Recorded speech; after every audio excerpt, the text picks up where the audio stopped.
Esto no está dentro del programa. Hay algunos compañeros que tienen vehículo, uno de... A ver... El de Quepo. Míralo allá. Tenemos un bus para 28 pasajeros. Entonces, necesitamos que algunos de los que tengan vehículos puedan ir en sus vehículos y, como en el caso del compañero de Quepo, que se ofreció que él tiene el vehículo y él lleva a alguno de los compañeros del curso. Entonces, ahora que se pongan de acuerdo cuántos son los que pueden ir en el vehículo, son 28 lo que tenemos el bus y los demás que se pongan de acuerdo a ver para el traslado también.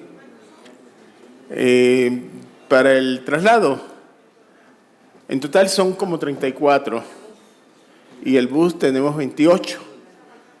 O sea, como un vehículo, dos vehículos.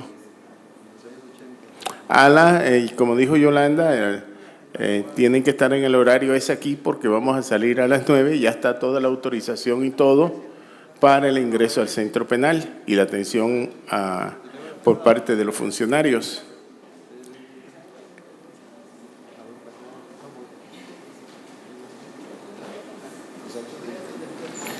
Entonces, los que tengan vehículo, está el señor de Quepo ahí, el abogado, para ponernos de acuerdo para poder ir todos, que no nos quedemos ninguno.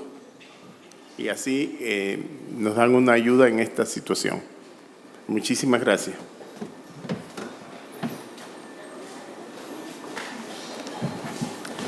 Vamos a dar inicio agradeciéndole al doctor Walter Rubén Hernández Juárez su disponibilidad de acompañarnos en este curso.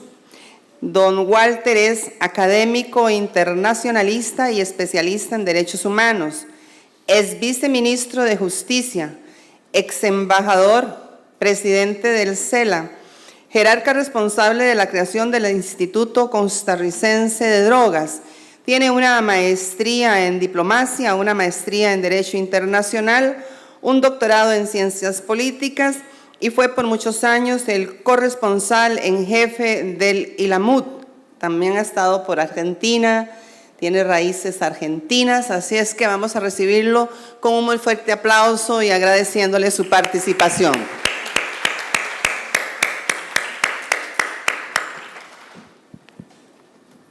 Buenas tardes, muchísimas gracias. Espero que vaya mejor de lo que le fue a Argentina precisamente en el Mundial, en esta conferencia del día de hoy en la tarde. Y el tema específico que me pidieron que comentara es el tema de el traslado de personas privadas de libertad para el cumplimiento en su país de origen de las penas privativas de libertad.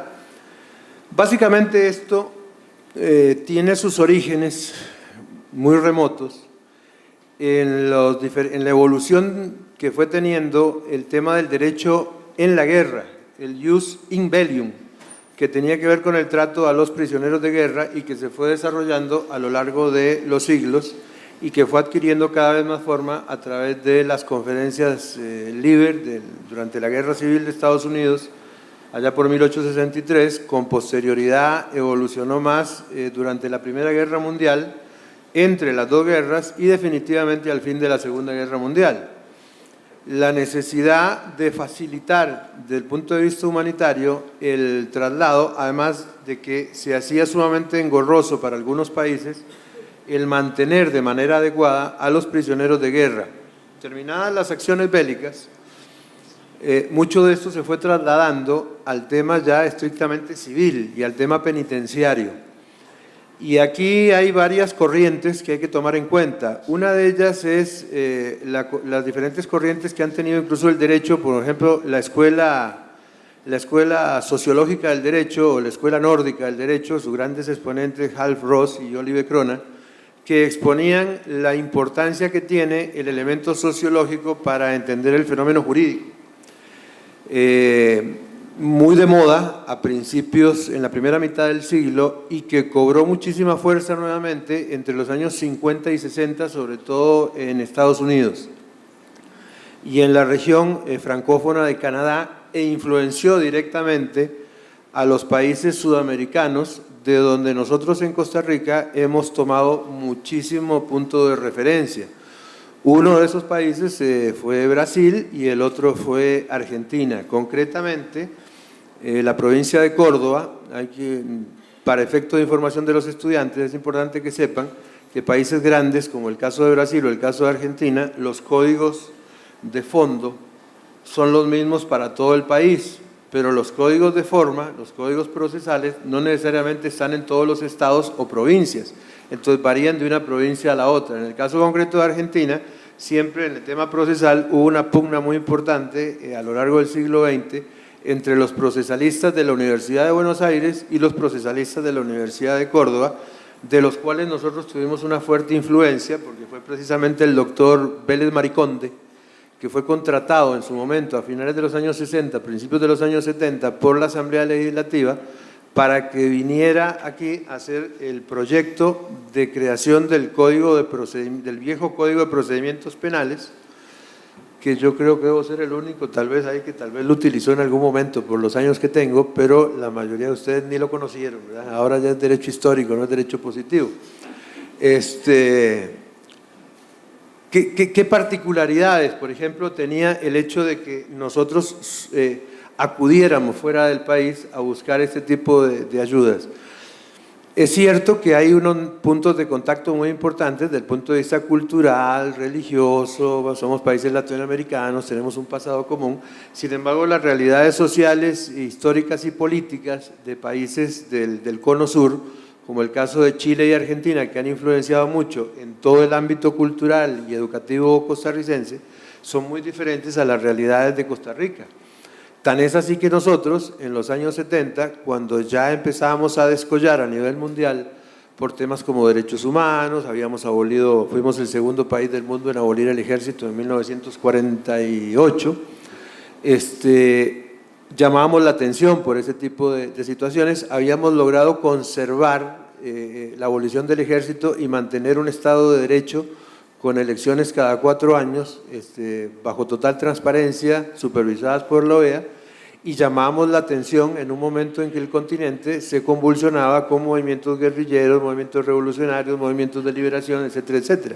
Y curiosamente, siendo un país así, teníamos un código de procedimientos penales que era totalmente represivo y diseñado para una sociedad totalmente militarista. Tengo entendido que aquí hay varios fiscales y posiblemente jueces, pero por ejemplo figuras como lo era en su momento el secreto del sumario fueron traídos por el Código de Procedimientos de Córdoba, ¿verdad? El secreto del sumario, 48 horas de aislamiento, el imputado no podía ver ni a su abogado defensor, imagínense lo que era eso, ¿verdad? Esa situación que permeó nuestro modelo jurídico de la época, de los años 70, también se vio muy influenciado en el ámbito penitenciario, porque también se trajeron, inclusive también de Argentina, especialistas en los temas penitenciarios, para el momento en que se le va dando forma a lo que es el Ministerio de Justicia y concretamente a lo que es adaptación social.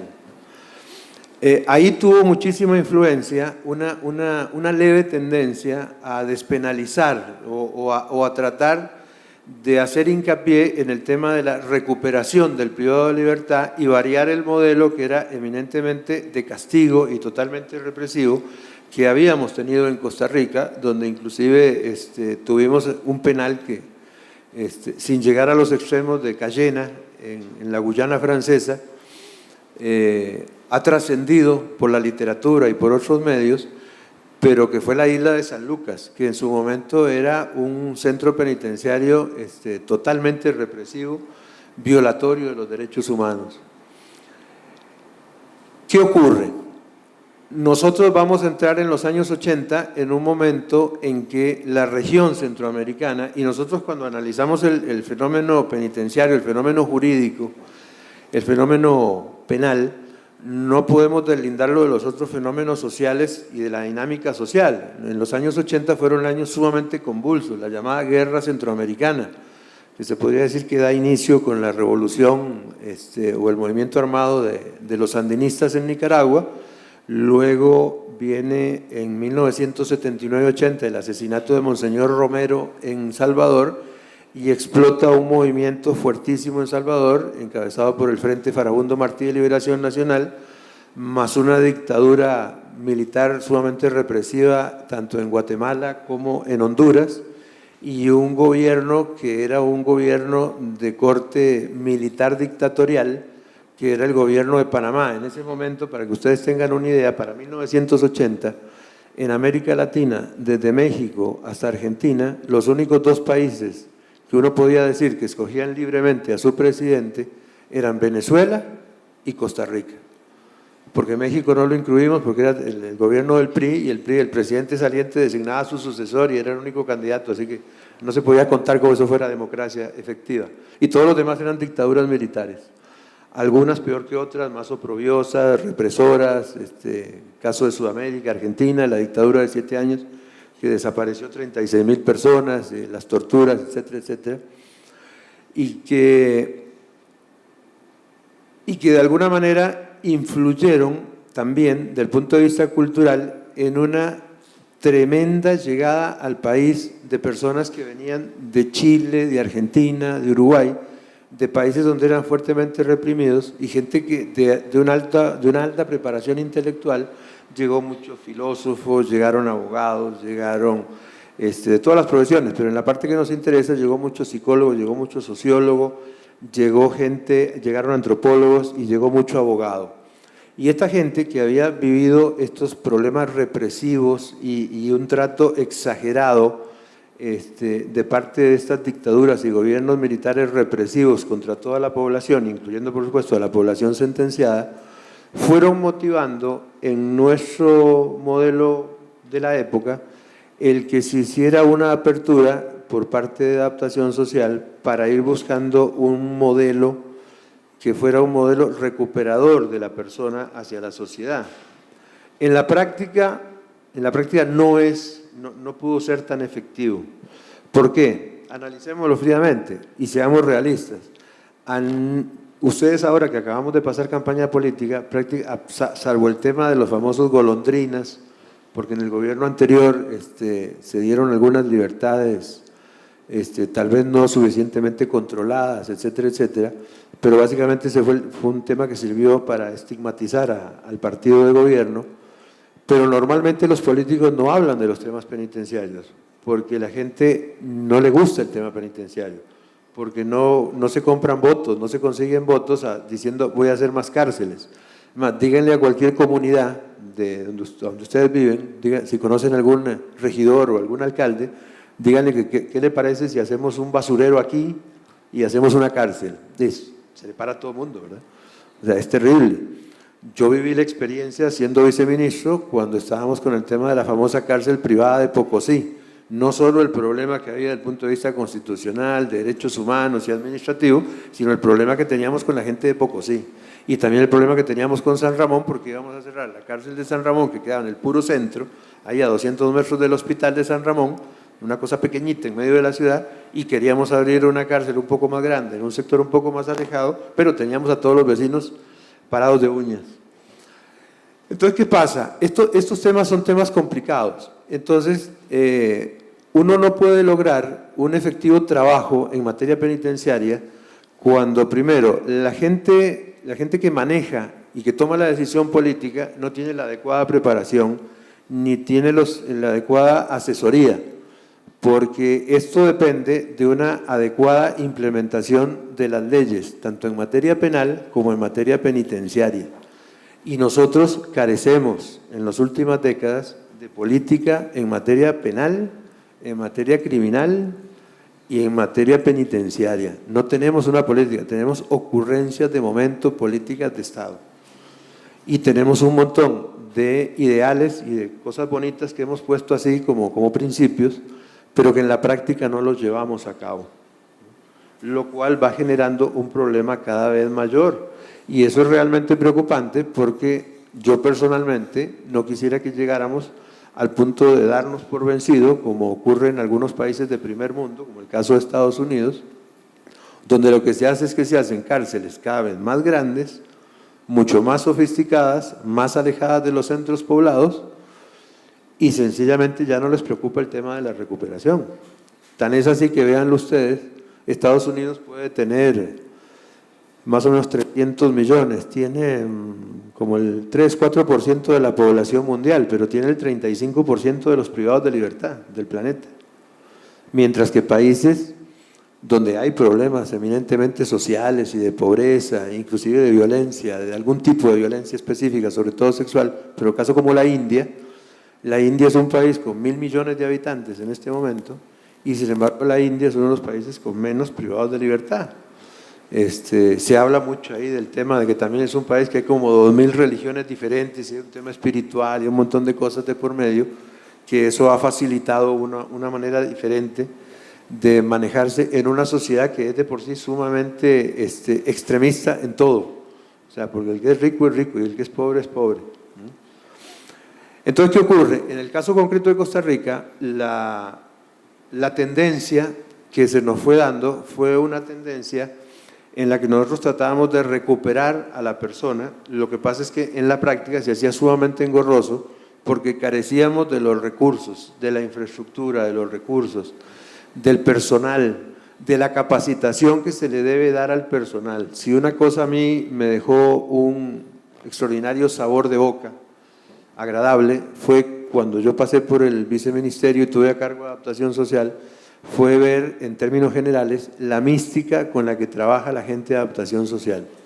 El sacrificio enorme que hacían todos, desde los trabajos más sencillos hasta los colegas abogados.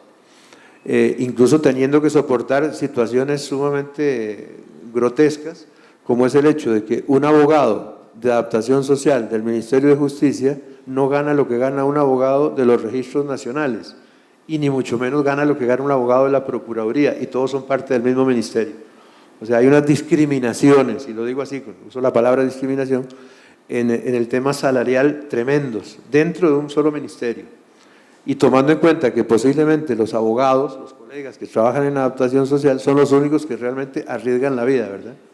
Porque hay que trabajar dentro de un centro cerrado. Este tipo de situaciones, sumado, ¿por qué hice hincapié, por ejemplo, hace un ratito mencionando el tema de la guerra en Centroamérica? Porque la guerra en Centroamérica, nosotros no participamos del punto de vista militar, pero sufrimos la guerra en Centroamérica. Nosotros tradicionalmente y a lo largo de la historia, siempre, para efecto de nuestros cultivos, habíamos recibido los llamados braceros u obreros golondrina, que llegan por periodos, la preparación de los terrenos para la siembra de la caña y el café, se van y luego regresan en mayor cantidad para la zafra azucarera y para las cogidas de café. Okay. Entonces era habitual en la zona, y también el tema del corte del banano en las zonas bananeras. Entonces en las zonas del Pacífico, del Atlántico, las zonas bananeras, las zonas cafetaleras y las zonas azucareras, uno topaba con hondureños, con nicaragüenses, con salvadoreños, incluso guatemaltecos. Pero ¿qué va a ocurrir en los años 80? En los años 80 la situación bélica en los países centroamericanos va a motivar una migración hacia nuestro país que impresionante, es decir, de recibir de repente entre 60 y 70 mil braceros al año, pasamos a recibir en el año 1987, y puedo dar fe de esto porque yo estuve a cargo de los campamentos de ingreso en la frontera norte, en ese periodo de refugiados. Nosotros teníamos en ese momento censados 400.000 ciudadanos nicaragüenses, más de 40.000 salvadoreños, y además con la clara conciencia de que había un número igual que estaban indocumentados y que no teníamos control de ellos. Entonces estábamos hablando de una suma de 800, 900.000 extranjeros centroamericanos en los años 80 dando vueltas por el país. Nosotros en ese momento a duras penas llegábamos a los 3 millones de habitantes, para que tengan una idea. Esto, por supuesto, afectó directamente el modelo de la criminalidad. Es más, la Costa Rica de lo anterior a los años 80 era la Costa Rica aquella que uno le cuentan los abuelitos de ustedes, o los voy a contar yo que puedo ser el abuelito de alguno, de que uno dormía con la puerta abierta, ¿no? Uno dejaba la bicicleta tirada en el patio de la casa, en el jardín de la casa, juguetes, y uno llegaba, por ejemplo, voy a contar una anécdota personal, allá por los años 73, 74, fui con unos primos míos a un baile en un lugar que ya no existe, que se llama Los Juncales, en Desamparados. Aquel sí lo conocen. Y salimos de bailar y muchachos jóvenes, en esa época tener un carro era un milagro, o sea, eso de papi présteme el carro no existía, entonces todo se hacía en bus o en taxi, pero no había plata, porque uno se quedó hasta última hora que terminó la última pieza del baile, no había un centavo para pagar un taxi, a caminar desde Desamparados hasta Barrio México, donde vivíamos nosotros. De camino nos agarró una de esas lluvias, de esas que caen los baldes, así, 2 de la mañana por San Francisco de los Ríos. ¿Y qué hicimos los 3 primos que íbamos caminando? Dice, no, vamos a la casa de tío Hugo. Mi tío, Hugo Hernández Valle, hermano de Rubén, por cierto, me identifica, Rubén es mi tío, no mi papá, para que se ubiquen algunos. Llegamos a la casa de mi tío Hugo y no tocamos la puerta, metimos la mano por la ventana, abrimos la puerta, entramos, nos fuimos al último cuarto, que daba detrás de las pilas, porque sabíamos que ahí no había nadie. Mi tío tenía como 8 o 9 meses, estaba recién casado, y nos quedamos a dormir ahí. Mi tío nos encontró durmiendo en la mañana. O sea, imagínense hoy en día, ¿verdad? Llega todo el mundo, ¿verdad? El Canal 7 y todo. Esa era la Costa Rica de esos años, una cosa totalmente diferente. Con este tema de los años 80 varió. Se pusieron de moda los guachimanes, se pusieron de moda las verjas, los que hacían verjas se hicieron millonarios en esos años. Verjas por todo lado. Hoy en día no hay una casa con alarma, verja, algunos compran arma, el perro. Viven en condominio y en el condominio además tienen verja, tienen alarma, tienen de todo, ¿verdad? Vivimos una sociedad totalmente distinta, totalmente diferente, y eso fue muy motivado, y lo primero en que se vio reflejado en el espectro y en el mapa criminal fue en el delito contra la propiedad. Más en Costa Rica, cuando el tema de seguridad ciudadana empezó a tocarse a nivel político, era un tema del delito contra la propiedad. Hoy es un tema ya de delitos contra la vida, y el sicariato se ha convertido en un arma que cada vez se hace más barata y más accesible para toda la población. Es un arma que cuando llegó para quedarse, a principios de este siglo, fundamentalmente. Entonces, ¿qué pasó? Nuestras cárceles empezaron a saturarse de mucho extranjero. La necesidad, la desesperación. Podríamos dar 10.000, 20.000 factores diferentes para explicar, pero básicamente las cárceles nuestras empezaron a llenarse. Entonces se vio la necesidad a nivel centroamericano, y cuando ya se habían logrado los arreglos de paz de Esquipulas, de que Costa Rica estableciera algún tipo de procedimiento, porque en el caso concreto nuestro, que fuimos uno de los que más lo impulsó, nuestras cárceles estaban llenas de centroamericanos, sobre todo de nicaragüenses.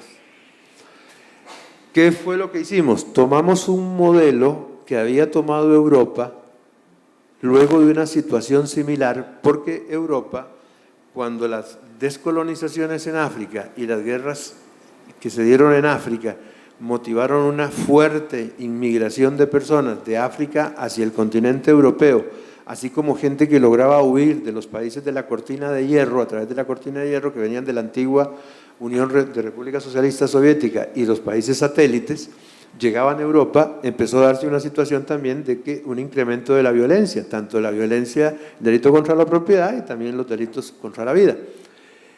Y en un determinado momento fue necesario para los europeos hacerle frente y buscar una solución, porque además entró en juego lo que les había mencionado antes, y lo vuelvo a traer aquí a la mesa, que era la Escuela Sociológica del Derecho, que hacía hincapié en que el derecho tiene que contemplar la necesidad de que el derecho se da en un entorno. En derecho constitucional, por ejemplo, hablamos del elemento sociológico subyacente, que es lo que hace que una constitución deba responder a la mentalidad de un pueblo, y no podemos andar exportando constituciones ni leyes. Valga como muestra un botón. Allá por el año 2010, un grupo de diputados viaja a Europa, les encantó cómo se veían los carros en Alemania y en España, y alguien pidió una traducción de la ley de tránsito de Alemania, y se trajo la ley de España, y hicieron un híbrido y se recetaron la ley de tránsito de Costa Rica. Funcionó 3 meses y esto era un caos.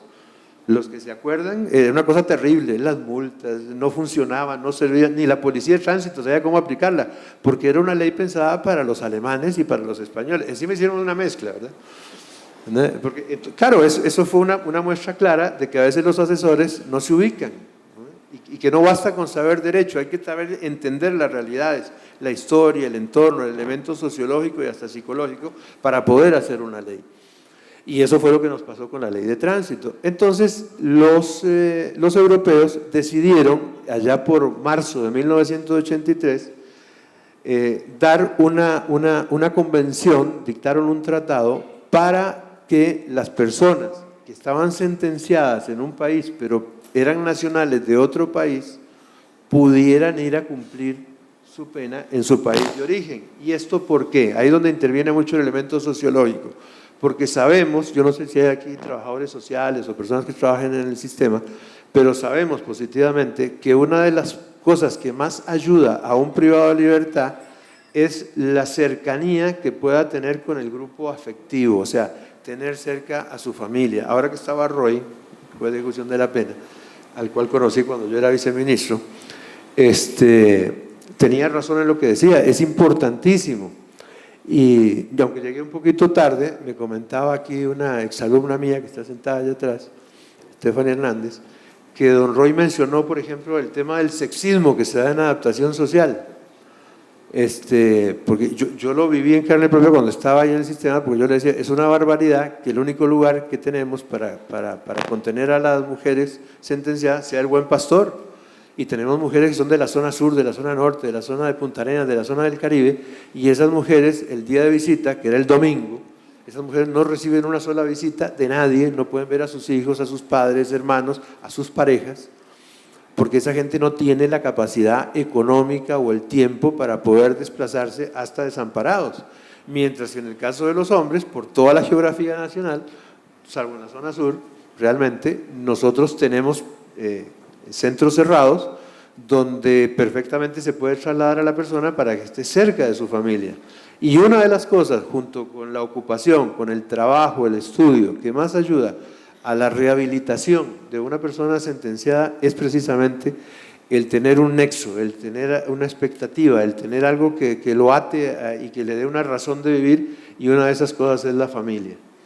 Atendiendo a eso, los europeos empezaron con este modelo, que además no lo limitaron a la comunidad europea, sino que lo ampliaron al resto del mundo, y hoy ese modelo de cumplimiento tiene 128 países que han adherido a él. Y digo adherido porque se dieron en ese modelo diferentes modalidades para integrarse. Uno era, por supuesto, la firma. El otro, una vez firmado, era la ratificación, que le daba un rango de ley dentro del sistema interno del país que lo ratificaba, por encima de la ley ordinaria. Y el otro era la adhesión pura y simple, o sea, sin firmar y, por supuesto, sin ratificar. Costa Rica adhirió a este modelo europeo 15 años después de que se había hecho. Lo hizo en 1998. Lo hizo en abril de 1998.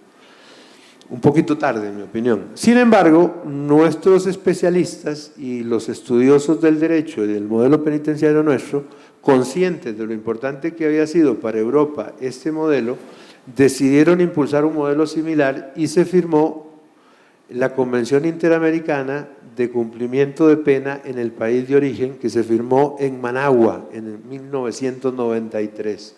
¿Por qué en 1993? Porque ya había se había empezado a implementar las diferentes modalidades del plan de paz de Esquipulas, ya se habían empezado a establecer conversaciones, se habían dado ceses al fuego, y era necesario de que muchas de las personas que estaban en los diferentes países pudieran de alguna forma retornar y cumplir sus sentencias en sus países de origen. La Convención Interamericana de Cumplimiento de Penas en el país de origen, podemos decir que fue bastante exitosa, salvo con uno de los países más problemáticos, que era Colombia. Colombia se negó durante años a firmar la convención, y a la fecha, lo que ha hecho Colombia por una necesidad eminentemente política, es ir estableciendo con los países amigos convenios bilaterales para poder trasladar. Yo tuve un problema muy fuerte en la conferencia de ministros de justicia iberoamericanos, que se celebra cada 2 años, o se celebraba cada 2 años. En el año 2012 se realizó en Lima, Perú. Yo fui en calidad de representante como ministro interino a esa conferencia de ministros, y uno de los temas era precisamente el tema de cumplimiento de las penas en el país de origen. Y yo tuve un tremendo agarronazo con el ministro de Justicia de Colombia, porque el hombre se cerró en que ellos no querían firmar y nunca iban a firmar y jamás iban a firmar, porque era un suicidio para ellos. Claro, yo tenía el problema de que en ese momento, solo en Reforma, tenía 147 colombianos con nivel de capo intermedio en sus diferentes carteles en Colombia, altamente entrenados, y eran un peligro para nosotros. Además, era una población sumamente peligrosa, sumamente agresiva. Teníamos un sicario de Cali, que le decían el Diablo, que en Colombia había matado 60 personas, se estimaba. Aquí mató a 5 y se lo capturó y lo teníamos ahí detenido, que fue súper problemático. Roy, si estuviera aquí, tal vez se acuerde de él.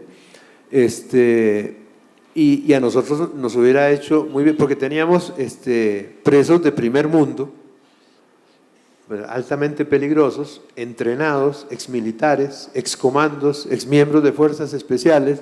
Incluso tenía 3 guerrilleros de la ETA que podían fabricar una bomba con cualquier cosa, y en una cárcel aquí en Costa Rica. Se pueden imaginar el dolor de cabeza, era terrible. Los días de visita siempre había amenaza de que iba a haber un ataque masivo, de que iba a haber una fuga masiva. Era una verdadera locura. Entonces, para nosotros hubiera sido vital, porque nosotros en ese momento logramos, merced a la convención, logramos llevarnos una vez 4 buses llenos de privados de libertad nicaragüenses ya sentenciados que pidieron ir a Nicaragua. Los llevamos en una madrugada, un viernes en la madrugada, hasta la frontera. Nos custodió casi toda la fuerza pública, ¿verdad?, para llegar allá con los 4 buses, y los entregamos en la frontera sin ningún problema, y nos sacamos de encima 200 privados de libertad de un solo tiro, lo cual era un montón, porque en ese momento el 10% de la población privada de libertad era nicaragüense.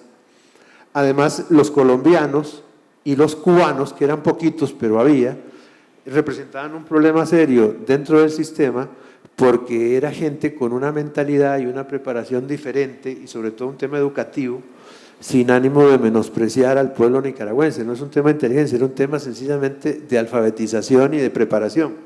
Entonces, ¿qué pasaba? Los privados de libertad nicaragüenses, su mayoría estaban por delitos contra la vida, pues se agarraron a machetazos, porque mataron a la esposa, porque le pegaron, se emborracharon, y básicamente eso, y delitos contra la propiedad. Y dentro de los penales era gente muy cooperativa. Usted los veía, además que uno dejaba de preocuparse porque andaban chapeando, andaban con los machetes en la mano, chapeando, manteniendo todo bien ordenado. Y era gente muy tranquila y muy pacífica, hasta que aparecieron los colombianos. Entonces los colombianos reclutaban a los nicaragüenses como sus soldados, y los entrenaban y los preparaban para que los cuidaran a ellos. Eran los guardaespaldas de ellos. Entonces nos fueron generando además un problema serio a lo interno de la vida diaria del centro penitenciario, porque la dinámica social dentro del centro penitenciario es una cosa que ustedes ni se imaginan lo diferente que puede ser, totalmente distinta. Entonces, para nosotros la convención significó una gran ayuda el poder trasladar esa enorme cantidad de gente. Pasados los años, me tocó ser embajador de Costa Rica en Venezuela durante 5 años, allá en la tierra de aquí del colega de Tino, con el amigo de don Tino, don Hugo Chávez Frías, de presidente, y en aquellos momentos volvía a hacer una aplicación práctica de la convención, porque yo llegué a tener hasta 11 costarricenses privados de libertad en cárceles venezolanas, que por cierto, y Tino no me deja mentir, nuestras cárceles son como el hotel de 7 estrellas que hay en Dubái, a la par de las cárceles de Venezuela. No tienen una idea. La pobreza, el problema interno, el gobierno que hacen los privados de libertad dentro del sistema, donde las autoridades, uno puede llegar hasta cierto punto y después ya no puede pasar. Yo como embajador y acostumbrado a las cárceles, trabajé con el ANUD, fui policía, me gusta el tema. Incluso cuando era ministro, cada vez que me tocaba algún viaje por el Ministerio de Justicia, aprovechaba y le pedía a nuestro embajador que me consiguiera visitas para visitar cárceles. Visité cárceles en España, en Suiza, en Sudamérica, en diferentes lugares. Entonces, cuando estaba de embajador en Venezuela y además tenía costarricenses privados de libertad, yo iba a las cárceles, además teníamos que llevarles medicinas, comida, de todo, comprarles tarjetas para que llamaran por teléfono, pero no tenían absolutamente nada. Y además interesarnos por el trato que recibían, ¿verdad? Y ver los temas, cómo estaban sus diferentes causas en el modelo penal venezolano. Y a mí me sorprendió la primera vez que me dice, embajador, de aquí no puede pasar porque no podemos garantizarle la vida. Así textualmente. De aquí para adentro mandan ellos y no mandamos nosotros. ¿Y cómo hacen cuando una persona ya ha cumplido la sentencia y usted sabe que está en un pabellón allá adentro? Entonces, nosotros les avisamos, mire, fulanito de tal ya cumplió la sentencia y si ellos quieren, lo traen y si no quieren, no lo traen. Dicen, no, lo vamos a dejar un tiempo más. Así funciona. Así también vi cárceles en Lima, en el centro de Lima lo vi también. Una cosa terrible. Y no hablemos, ¿verdad?, de otros países centroamericanos. Ahora, concretando el tema, con el tema de traslado, yo lo que tuve fue una situación así. Todos los costarricenses, a lo largo del tiempo, de los 5 años que estuve en la embajada, que tuve en cárceles venezolanas, todos sin excepción estaban por tema de drogas. Todo fue por narcotráfico y todos eran mulas. Habían caído en el aeropuerto de Maracaibo o en el aeropuerto de Caracas, que es el aeropuerto de Maiquetía, llevando droga hacia Europa. Algunos los habían entregado. Además, tuve un caso que fue patético, que inclusive yo tengo que decir aquí públicamente, de que yo sí le agradezco muchísimo al fallecido presidente Chávez, que me dio un espacio, una oportunidad para hablar del tema y me ayudó, dio una instrucción y me ayudó. Y es que había una pareja de Pérez Celedón, 2 señores mayores, cerca de los 70 años, la señora con un cáncer, y alguien les ofreció un viaje para una cura de estas alternativas, pero tenían que ir a España. Les pagaban todo y en el aeropuerto aquí en San José les dieron una maleta para que la llevaran hasta España. En Maiquetía se cayó la maleta, venía con un montón de kilos de droga. Esa gente ni sabía lo que era la droga, ni sabían. O sea, realmente uno cuando estudiaba el caso, lo analizaba, se daba cuenta que esa gente, la desesperación y todo, la inocencia, la ignorancia, los llevó a una situación de estas. Y la señora enferma de cáncer y el señor con un problema serio de diabetes y presión alta. Entonces teníamos que a veces la comunidad costarricense organizaba eventos para recaudar fondos para poder comprar algunas medicinas que eran sumamente caras y que incluso los fondos de la embajada no eran suficientes para atender, o había que pagar las ambulancias para trasladar a la señora para que le dieran quimioterapia, etcétera, etcétera. Y finalmente el presidente Chávez terminó ayudándonos para que esta gente la pudiéramos traer para acá. Ahí no lo puedo criticar por eso. Siento que fue una decisión que se tomó en contra de la opinión de la Fiscalía y de los juzgados, pero en ese momento ya en Venezuela no había división de poderes, solo en los números, ¿verdad? Así que le preocupó muy poco al presidente lo que decían los fiscales o lo que decían los jueces de ejecución de la pena. Saquen a esa gente y la sacaron. Así fue de sencillo. ¿Ok? Ahora bien, ¿qué es lo que uno se topaba con las personas, con los costarricenses que estaban allá detenidos? Que algunos no querían para nada regresar a Costa Rica, porque curiosamente, salvo esta pareja y un muchachito muy joven, la mayoría de las personas que yo tuve en las cárceles venezolanas era gente profesional, preparada y sobre todo mujeres, directoras de escuela, jefas de departamentos de enfermería, profesionales, que por una necesidad y alguna situación económica desesperante se habían prestado para trasladar la droga y que cuando le dictaron la sentencia nosotros los visitábamos. Ahora voy a dar los requisitos que se requieren para poder trasladar a una persona sentenciada. Le decía, mire, usted ya está en condiciones de que si usted quiere, nosotros le gestionamos todo y nosotros nos encargamos. Es más, Adaptación Social disponía de una serie de recursos para pagar los pasajes e inclusive Líneas Aéreas Costarricenses, que ya era parte del Grupo TACA, tenía una serie de pasajes para este tipo de cosas. Había que llevar 2 oficiales de la Policía Penitenciaria varones o mujeres, desde Costa Rica hasta Venezuela, y ellos acompañaban al privado de libertad hasta aquí al Santa María, donde ya los recibía adaptación social. Pero algunos me decían, no, yo prefiero quedarme todo el tiempo porque mi familia cree que estoy trabajando, mi familia no sabe que yo estoy en la cárcel y no quiero que nunca lo sepa. Eso es otro drama que se ve muchísimo, muchísimo, muchísimo, y que yo me imagino que hay muchos costarricenses en este momento en muchos países que está exactamente por lo mismo y que su familia ni siquiera se ha dado cuenta, no lo saben. Piensan y se quedó allá, lo perdimos, se desconectó, se desapareció, y no, posiblemente están cumpliendo pena y no quieren que en su país sepan porque algún día piensan regresar y quieren mantener una transparencia. Ahora, con relación a los requisitos, es importante que tengan esto en consideración. Lo primero es que es una decisión de la persona sentenciada el querer ir a cumplir la pena en su país de origen. No se lo puede obligar, se le puede informar, tanto por parte del Estado que lo tiene, como de su Estado propio, el Estado receptor. Para esos efectos, los diferentes sistemas penitenciarios le informan a la población extranjera de que tienen ese derecho, y si no lo hacen los consulados y las embajadas de cada país que visitan y se encargan de informar. Un requisito, además, que establece la convención, tanto la europea como la americana, es que la persona tiene que tener sentencia firme, total y completamente firme, que no haya posibilidades de que todavía pueda apelar, ir a casación. La sentencia tiene que estar firme. No se requiere, en algunos casos se requiere que haya cumplido una X cantidad del tiempo que debe servir. En otros se toma en consideración y se puede llegar a valorar dependiendo tanto del país que lo tiene como del país que lo va a recibir. Ahora bien, cualquiera de las tres partes ya definidas, la repatriación puede negarse en el momento en que quiera.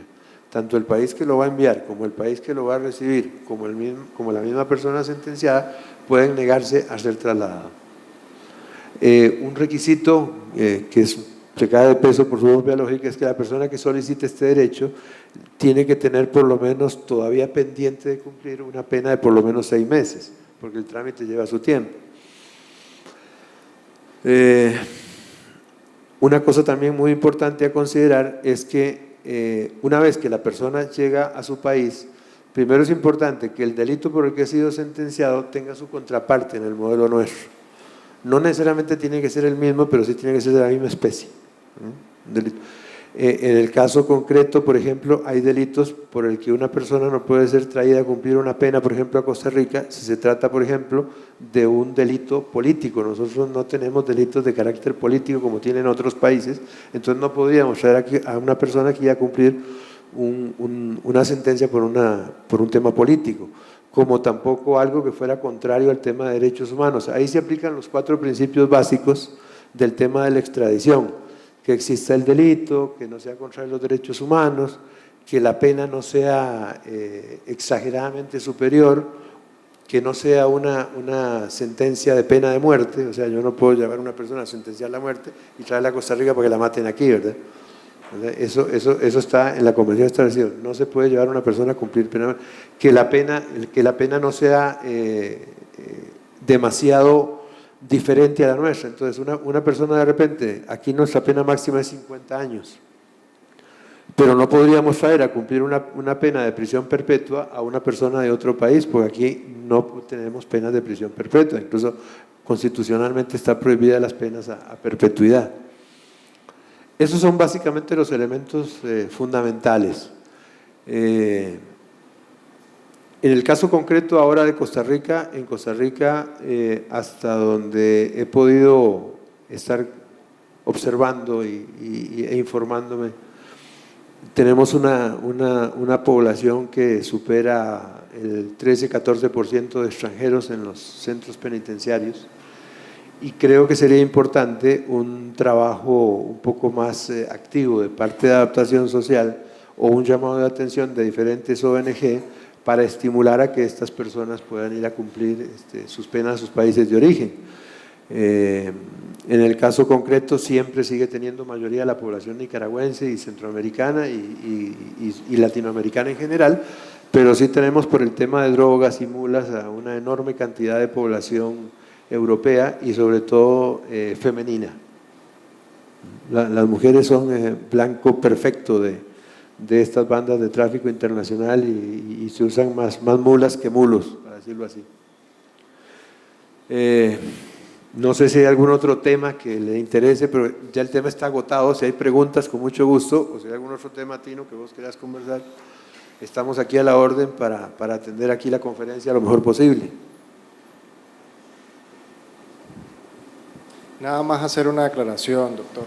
Por cuestión familiar, Chávez resultó ser tío político mío. No sé si eso es bueno o malo. Depende. Sin embargo, también debo de acotar que, bueno, una cuestión es la visión familiar, otra cuestión fueron algunas políticas que se implementaron desde el Estado.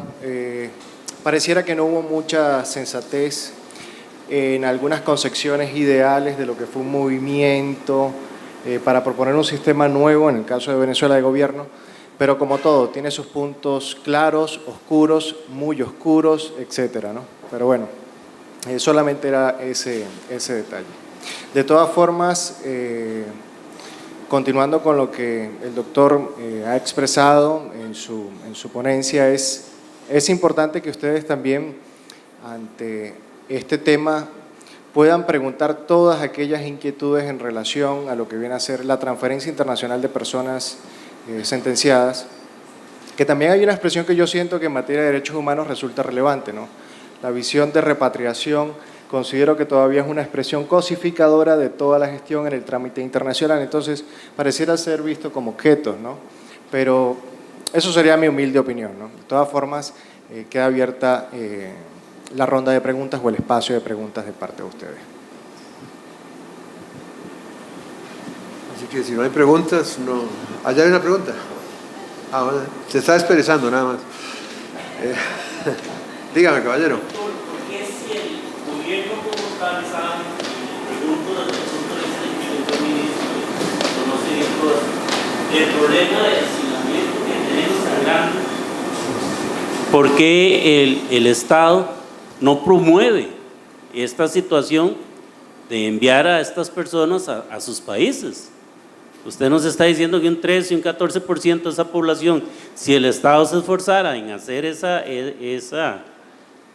vamos a ver, esta gestión, de nuestras cárceles estarían un poco más desahogadas. Aparte de eso, muy importante, usted lo denotó en la ponencia, de que es cierto, en los años 70, 80, la forma en que vivíamos, y se sabe que con el ingreso de los colombianos acá hubo un deterioro terrible, porque ellos traían mañas y cosas que aquí no se conocían. Entonces me queda la incógnita, ¿por qué el gobierno, si puede gestionar esto, no lo hace? Mire, en primer lugar vamos a aclarar un par de puntos para que no queden así con malas interpretaciones. Cuando yo hablo de un 13-14% de población extranjera, no toda esa población está sentenciada y en condiciones de ser repatriada. Eso en primer lugar. Segundo, por ser un tema de derechos humanos, las personas tienen que solicitar y tienen que querer hacerlo y no necesariamente lo van a querer. Hay personas que posiblemente no desean ir a una cárcel en su país porque son cárceles mucho peores que las que tenemos nosotros. Después, el tema del hacinamiento en Costa Rica es un problema que se remonta a casi 20 años y ha venido creciendo porque la inversión del Estado como tal no ha sido la adecuada ni en el momento adecuado. Y además porque hay una situación muy interesante. Cuando uno construye, y lo viví como jerarca, uno dice, bueno, aquí está el dinero para que construyamos un módulo, pero resulta que termina el módulo y uno ni siquiera guarda el 0.5% de lo que costó esa obra en el presupuesto del año siguiente para darle mantenimiento, entonces empieza a deteriorar. Y si aquí en Costa Rica no guardamos ese mantenimiento, ni siquiera para los hospitales, piense usted que para las cárceles menos, ¿verdad? Segundo, en el caso concreto del Ministerio de Justicia, ocurre lo que ocurre en casi toda la administración pública por un manejo muy particular que hemos venido teniendo a lo largo de décadas y un modelo de administración pública muy nuestro. Cuando yo tenía el ministerio a cargo hace casi 20 años, el presupuesto anual eran 18.000 millones de colones, que era un montón de plata, ¿verdad? Y sigue siendo un montón de plata, pero de esos únicamente 3.000 millones era para los proyectos, para desarrollar cosas. Todo lo demás se me iba en salarios, en vacaciones, en transferencias, en la parte de alimentos. Es más, a mí el presupuesto ordinario no me alcanzaba para darle de comer a los privados de libertad, y entonces en julio tenía que meter, faltando un trimestre para la liquidación del año fiscal, tenía que presentar un presupuesto extraordinario, ir a pelearme a la Asamblea Legislativa para que yo pudiera tener ese presupuesto y le pudiera dar de comer y terminar el año. Porque vean, les cuento una anécdota, en Costa Rica les damos de comer, tal vez no la mejor comida del mundo, pero sí comen bien. O sea, aquí el privado de libertad, normalmente usted los va a entrar flaco y después se los va a visitar y están gordos, comen más bien de más. Hay un exceso de calorías, diría yo, en la dieta. Pero vean, en Cartago me pasó, en el centro penal de Cartago me pasó que se atrasó la entrega del café en la mañana y tenía un motín. Ahora, imagínense si usted no le tiene la comida, ¿verdad? Y otra cosa que la gente no sabe, en adaptación social se le hacen los 4 tiempos de comida a todos los privados de libertad, que hoy por hoy pueden andar entre 14.000, 15.000, pero además comen toda la policía penitenciaria, todo el personal de adaptación social, y en algunos lugares, como por ejemplo el CASI de Guadalupe, o los que son abiertos, que tienen cocina, si usted es funcionario público, nada más presenta su gafete y come gratis. Entonces, cuando nosotros preparábamos comida, yo tenía 7.000 privados de libertad, 7.000, 8.000 privados de libertad en centros cerrados, pero se hacía comida para 12.000 personas todos los días. Hoy por hoy tienen que estar haciendo comida por lo menos para 20.000 personas. Así no hay dinero ni presupuesto que alcance. Perdón, Entonces, licenciado, vamos a ampliar el tiempo de la pregunta hasta las 5:45 para que puedan los asistentes evacuar cualquier otra duda, hasta las 5:45. Para terminar de concretar, nosotros además tenemos un problema serio, como lo decía en su momento, de que cuando usted habla de invertir en cárceles o en basurales, la gente no le gusta eso, nadie lo quiere tener. Yo soy de la tesis de que en este momento Costa Rica necesita además fijar una política penitenciaria y criminal. Eso implica un Ministerio de Justicia que tiene que ser muy activo en estar conversando con el Ministerio Público, con la Corte, no solo al nivel más alto. Yo era el representante del Poder Ejecutivo en la Comisión Nacional de Mejoramiento de la Justicia y me reunía con diputados y con magistrados y proponíamos cosas, pero la verdad es que a mí me interesaba más reunirme con el Ministerio Público y los fiscales y con los jueces de ejecución de la pena, porque ellos eran los que básicamente me tenían un flujo continuo, por ejemplo, para San Sebastián. Entonces, San Sebastián, que es una cárcel de indiciados, a mí se me saturaba continuamente. Además, no voy a ponerme aquí a hacer un juicio axiológico sobre la manera en que está trabajando el Ministerio Público o los jueces penales, pero ciertas resoluciones de la Sala Constitucional abrieron un portillo para que para todo mundo le pida